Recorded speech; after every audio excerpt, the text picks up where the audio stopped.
I swear I don't only make video game things, but I'm gonna make the Leviathan Axe from God of War. My table's not big enough. Now this is another commission, and before you get too excited, I'm not gonna be able to forge the entire thing. It'll be partially forged, partially fabricated, and the commission itself does not call for all of the engraving and carving on the handle and such.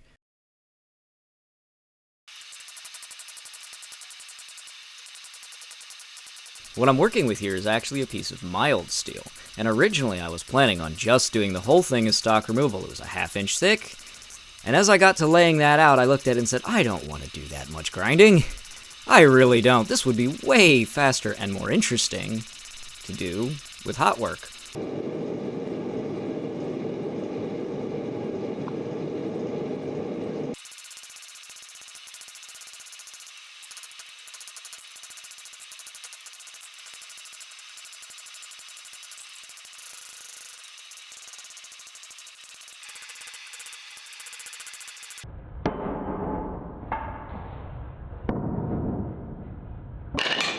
Down it goes!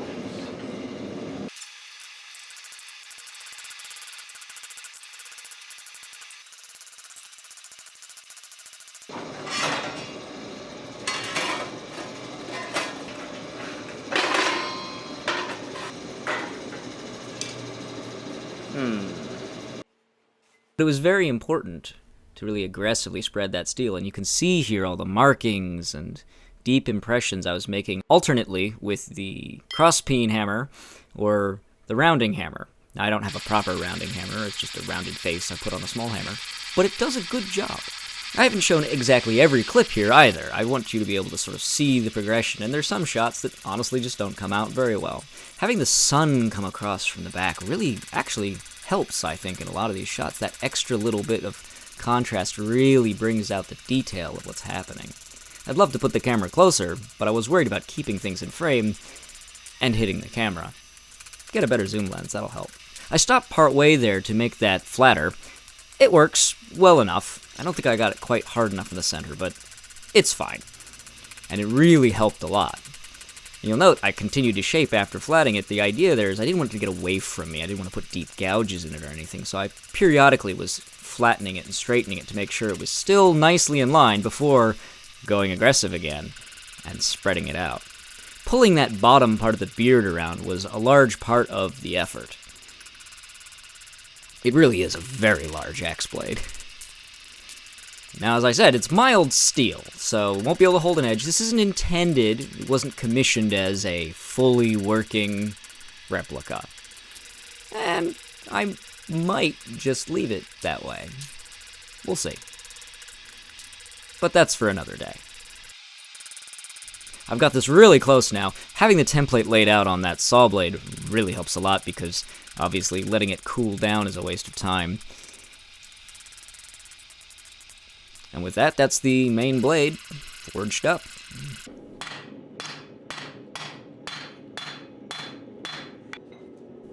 Now we're going to do this little back piece. I really don't know what the point of this back piece is other than, well, it looks good.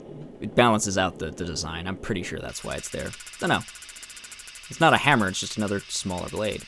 Now with this smaller piece, I was trying to work it much hotter, and you can see a lot more spreading action happening faster, but also after the last piece, I felt a lot more confident going very aggressive. Really using the peen and spreading that metal very aggressively.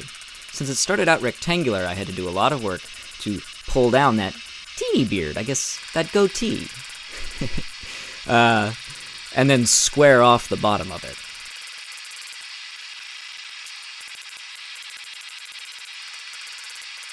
And as usual, there's brushing happening on almost every heat, and I'm just not showing it. Looks very disorienting most of the time when it's all sped up. There, I'm upsetting the metal just enough to get that nice squared off bottom corner. And we're just about there on the forging.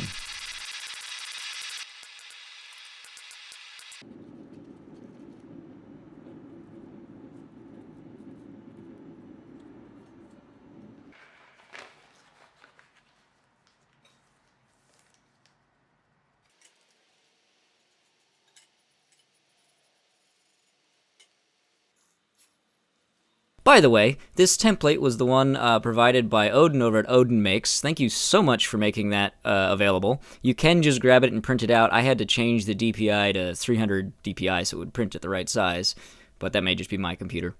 It was very helpful. Thank you very much, and I'll link to his video on making up a prop version, a light-up prop version.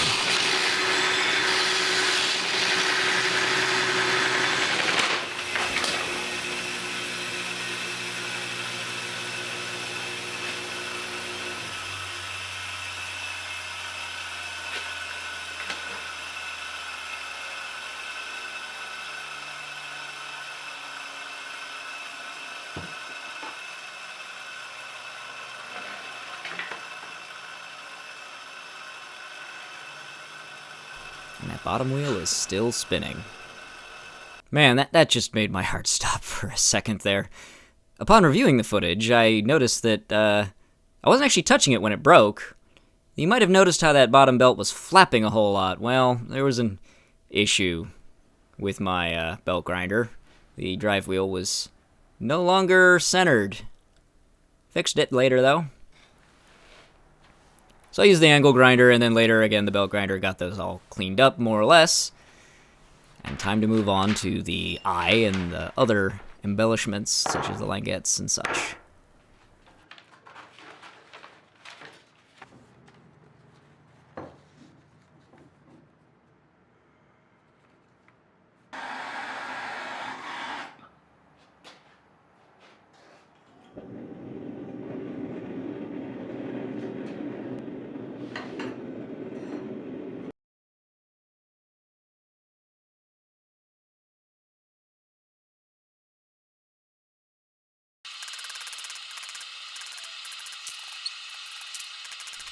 There, with it nice flattened out like that, I can get the form traced out on there a little bit better, and it's a little bit closer to the shape it's going to want to be. Anyway. Now I'm leaving it together like this so that as I do these cuts, it's easier to get them symmetrical and matching up.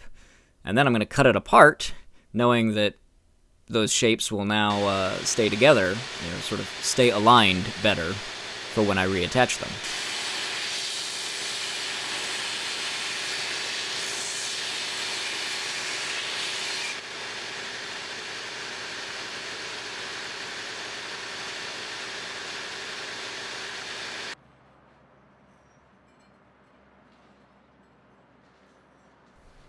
Not the best way to hold this, because as it's cutting and that cut goes through, the vise wants to push the cut shut. So this worked much better. Not exactly sure why I decided to do this cold, but I think I thought I would have more control over it. It only took about 2 minutes, so it was fine.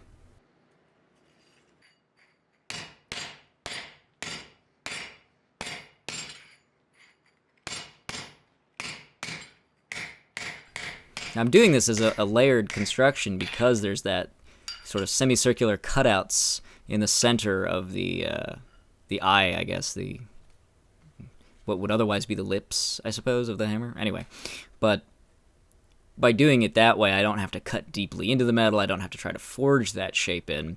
And honestly, I think I would need very thick metal to do that. So this makes sense. Just cut those shapes out nice and quickly with the angle grinder, and then clean them up laboriously with a file.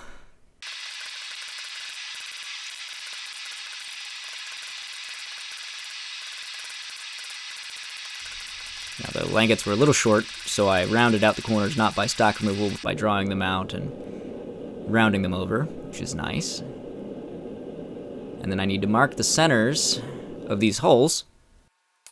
I have a round-ended punch. It's not a ball exactly, it's sort of a flattened sphere. And a bottom tool, which is just a half-inch hole with a pretty heavy chamfer that's then been rounded out even further. I did a few tests just to make sure it would give me the right shape. Getting it located was a little tricky because you can't actually see how you're lining it up with the bottom tool very well, and since the languette is tapered, I couldn't just have a guide on the side. But they worked out pretty well. They're not, machine perfect, but they are more than close enough, and it has just enough variation. Oh, it looks handmade. That's what I'm going to go with.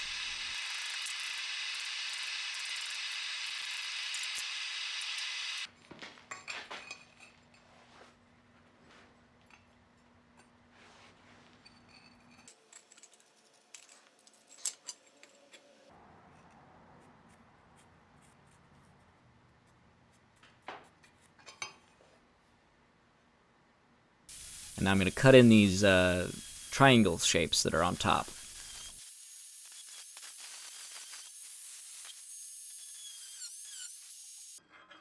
These holes are specifically for welding on that plate from behind. Just by drilling little holes through, I can do some button welds and not mess with any of the visible surfaces at all. And have a nice, secure weld so that I can then get everything aligned and weld the two pieces back together.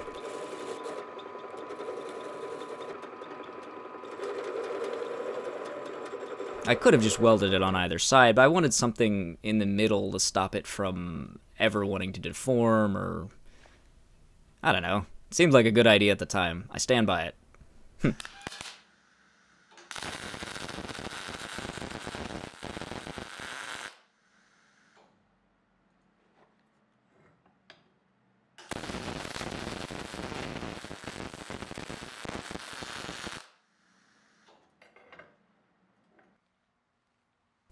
By using the button welds, it prevents, if I had welded them on the side edges, I may have interfered with reattaching the two pieces together by getting some weld in the way that I had to grind out, and then if I've ground it out, now maybe I've changed the alignment.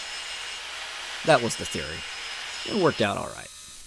As you can see, looking at the grinder now, that back wheel is running perfectly true, and it's not flapping anymore. So, though I'm tending to stand very much to the side of the belt still, it seems to be running much better. I really want some sort of POV camera. Get a GoPro and stick it on my chin or something, because it'd be really neat to see what I'm actually seeing. It's time to tack it back together and weld it up.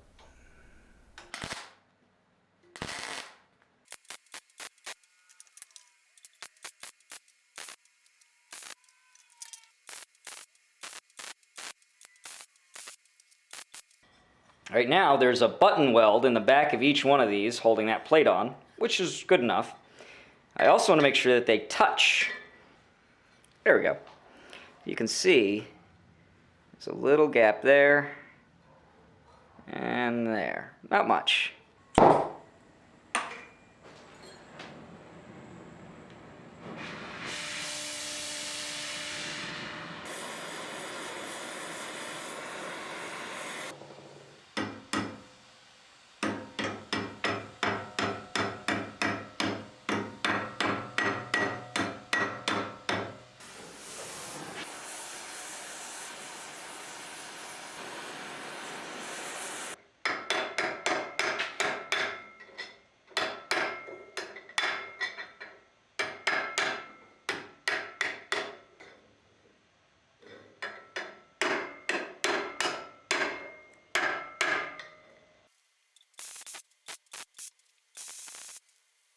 Now that it's all tacked together and fit up just right, welding them back together really solidly, with the welder fixed, I can get much better the circuit breaker problem fixed. I can get much better welds now, which is excellent. Did a little bit of cleanup on these languettes, though not all of it, just because, well, I haven't decided exactly how I want to finish them out yet. So, a little bit. Now there's a total of, I think, 6 rivets that go through. The top 4 are thicker or wider than the bottom 2. So I drilled them all out the same size and then widened the holes here at the top 4. No, I'm not showing it. Those do actually go all the way through so they line up. So I can just rivet straight through if I want to.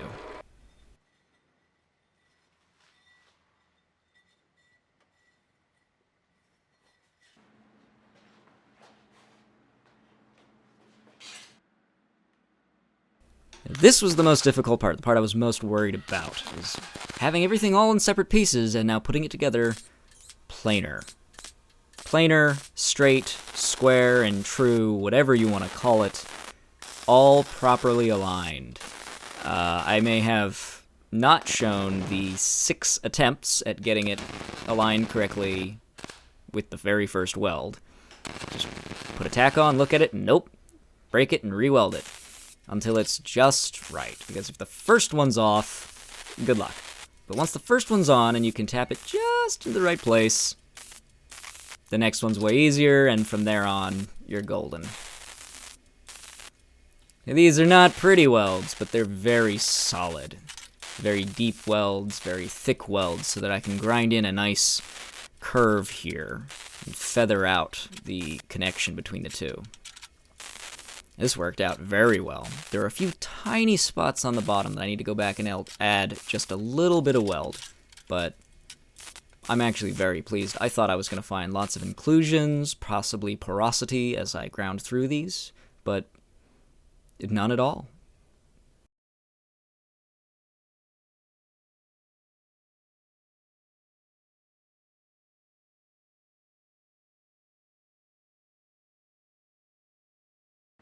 So this is where we are so far. Roughly assembled, mostly ground. Got a few little detail bits here and there to finish up, and then it's decorating it as much as I can, putting it on a handle, and then it's done. Now I've got to fit up a handle to this, and that's going to take some fancy work to get it the right shape. And I have a few other things up my sleeve too, so thank you for watching, and tune in next time to see what I do.